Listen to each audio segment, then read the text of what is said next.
Remember when life used to be really simple and cool? No, just... today there was a gas chamber qualification. You have to do that every year in the Marine Corps, so, I just thought, like, you know, I got this gas back out, might as well make a couple jokes with it. Let's see, what else can I do? Oh.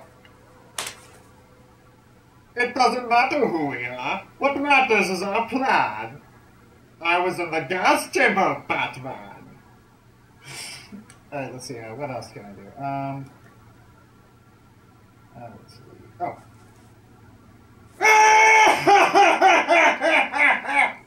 Well, technically that could be two things. That could be the fire and Tusker. Let's see. Oh. I am my mommy. Mommy. Yeah, alright. I guess that's enough jokes for now. So yeah, been a while since I've done one of these. That's very busy. I've been working from 7 in the morning to 9 to 10 at night, every day. It's been rough. But I finally scrounged enough time to be able to do this, and I gotta leave and very quickly, so I better get done with this. So what was the topic I was gonna do today? Oh yeah, Arkham Origins. And I kind of didn't like that game. There was a insane amount of glitches in it, which is understandable considering a sandbox game, but I don't quite remember being that many in Arkham City or Arkham Asylum. It was pretty annoying when I was trying to do all the Riddler challenges and I couldn't complete one because of that. Yeah, not fun.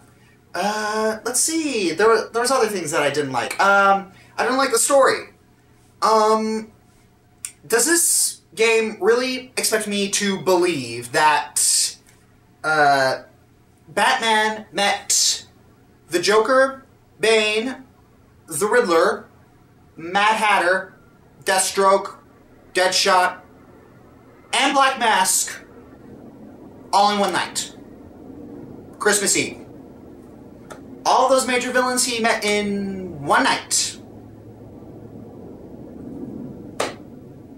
I'm sorry, but that's just stupid. He's been doing this for 2 years now? That's what the game said? Yeah, I'm sorry. I can't buy that. I can't suspend my disbelief that far. And there's this theme that Arkham Origins has going, is that you are made by your villains. It's like Batman's villains define him. Yeah, well, that's true in his major villains. What exactly does Batman have in common with Copperhead? Who's supposed to be a dude, by the way. What exactly does Batman have in common with Electrocutioner? What exactly does Batman have in common with Deadshot? I don't get it. It's okay. And if I'm gonna go a step further, what about Black Mask? It's like, what similarities does Batman have with Black Masks? They both wear black? I don't get it. Why are they? It's like Batman was an interesting character because of his villains. It's like his villains represented a certain aspect of him. It's like Riddler represented his intelligence. It's like Bane, as much as I hate that villain, it's like represented his skills as a hunter. It's like they had Deathstroke in there. Deathstroke was doing pretty good. It represented his skills as a skills as a warrior. It's like the Al Ghuls. They represent his desire for a lawful world. And the Joker. There's basically two sides of the same. That's basically the whole yin-yang thing going on there. And Two-Face, the dedication to justice, leading a double life. It's the villains in Arkham Origins were just not. They had no chemistry with Batman. I know, like, sounds kind of weird, but that's pretty much it. They just had no chemistry with Batman. And the game as a whole was just kind of boring. It's like they didn't really do anything really new gameplay-wise, other than the shock gloves, which admittedly I had a lot of fun with, but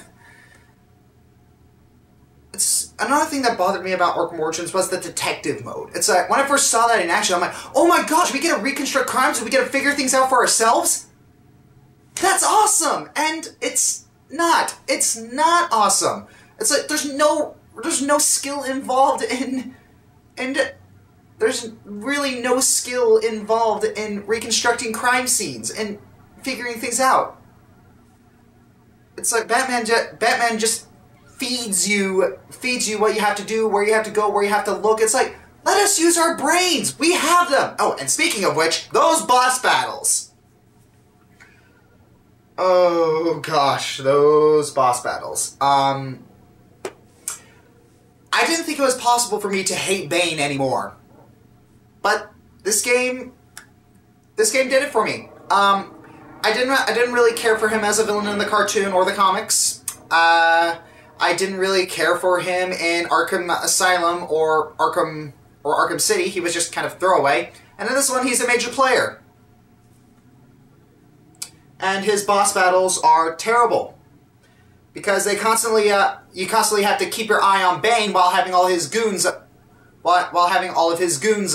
surround you, and that's very difficult because Bane has a charging move where he grabs you and his goons dogpile on you, and you can't dodge the charging move because the guys are dogpiling on you. I don't think it's possible to do that, to beat that boss without getting hit. It's like, if you can, well, show it to me, because it's really frustrating. That boss was really frustrating to me. It's like, the battle with Deathstroke was pretty fine. I heard a couple complaints about it, but it wasn't that bad for me. I mean, it was a good test of reflexes. The boss that really ticked me off was the one with Firefly, I think his name was. I don't know. It's just that guy was boring. It's just, oh my, I got a fire motif. Better make a whole bunch of fire puns. Oh gosh. Ugh. It's like, his boss battle, what ticked me off about it was how much it held your hand. It's like, oh yeah, I know there's a little indicator above a person's head that shows you that you're supposed to press Y to counter, but no. We'll actually say, hey, counter here. It's what I hate about that boss battle. Just, can I figure out how to defeat the boss by myself? I'm smart.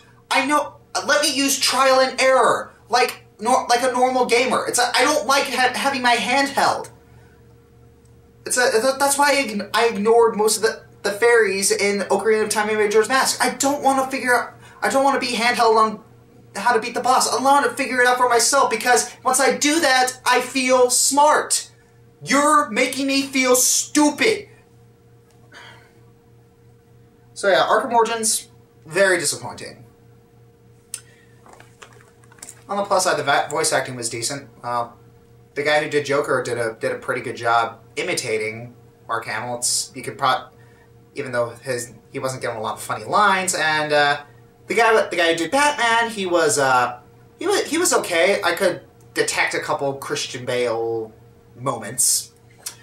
But enough about that. Let's get to some user questions. Oh, and by the way, about these user questions, could you send them to my Tumblr instead of my inbox? Because my inbox is pretty cluttered. So yeah, that'd be great. So I'll put the Tumblr link right here and in the video description down here. So yeah, that'd be great if you could send them to my Tumblr instead of my inbox. Thank you. Alright. First question comes from our username, The Secret Person. What is your favorite Call of Duty... What am I thinking? What is your favorite Gauntlet Dark Legacy character? Well, those who have played the game will not be surprised. Red Jester. Yeah. Fiery Joker, Red Jester. It's... Well, the thing is, what I like about the Jester is, like, yeah, his moves are pretty wacky and funny, and his voice is actually kind of funny. I'm so happy for you. What is that accent? Anyways, what I like about him is that he fires quickly and he moves quickly. And I like being able to do that. And well, really, that's all. Really, that's it. It's like he's funny and he moves quickly, and he's red, and he's a jester. Next question comes from a user named Aliu Justice. How's Call of Duty Ghosts? Yeah, you see why I slipped up there. Call of Duty Ghosts. Kind of meh, actually. I'm actually disappointingly shocked how meh it is. The campaign was... Look. And the thing is, I'm a person who plays Call of Duty for the campaign. And it feels like the campaign in this game was just an afterthought. It felt very... a word I can describe to use it is formulaic. There were just so many set pieces in this campaign that were put there because it tries to copy the success of Call of Duty 4 and Modern Warfare 2. It just felt like these scenes were obligated. It's like there's that one bumpy scene in the beginning. There's that one scene that makes you cry for humanity. There's that one controversial scene. It's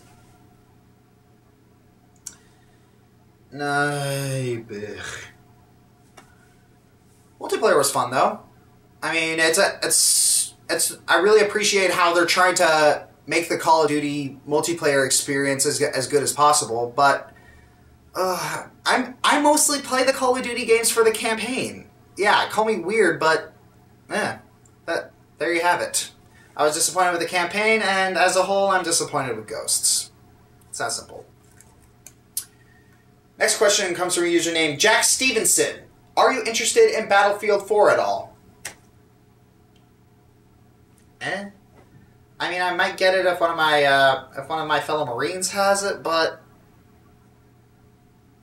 I don't know. Battlefield 4 just doesn't really appeal to me. The thing is that I'm not too much of a vehicle liker. I've said this before, and vehicles are an integral part of that gameplay experience.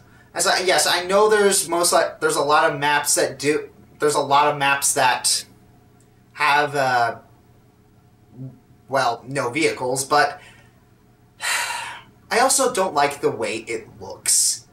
It just looks really ugly and blurry and not clear. There's a fine line between realism being beneficial to a game and just making the experience bad. I mean, realism doesn't always help a game. Yeah, it looks more realistic. Yeah, but sometimes realism doesn't help you shoot the guy. Realism is a lot of times a hindrance. And that's kind of why I like Call of Duty, because it's not realistic. It's not realistic at all. And so if you like Battlefield 4, if you like Battlefield, that's fine. It's just, don't expect me to like it with you. Alright, where did I... Next question comes from a user named GameCube Lover 64. Can you do a review of the MLP Turnabout Storm series? Why? Why should I review it? I mean, I saw it and I was entertained by it. Why should I do it? I mean, it was funny. I mean, yeah, it was funny. I was entertained by it. It was decently voice acted. I don't quite remember Phoenix Wright being that sarcastic in the games. But you don't need to be familiar with either source material in order to like the thing, but I really don't see why it deserves a full-fledged review, other than really addressing that like huge plot hole with the whole pictures subplot. All right.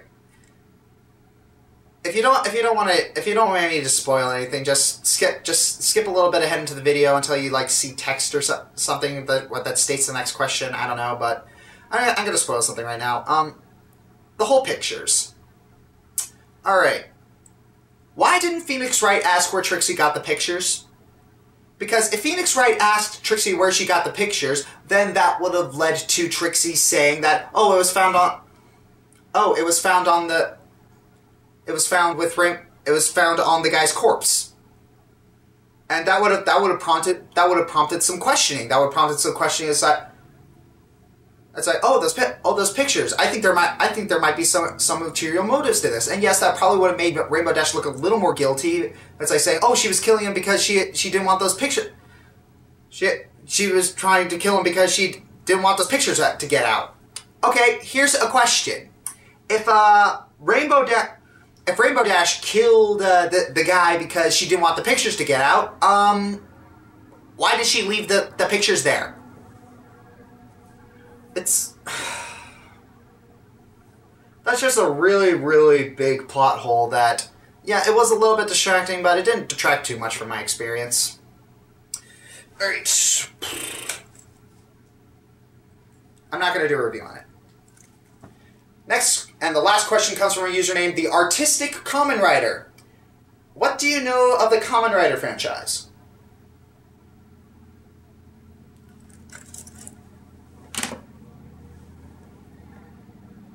Space is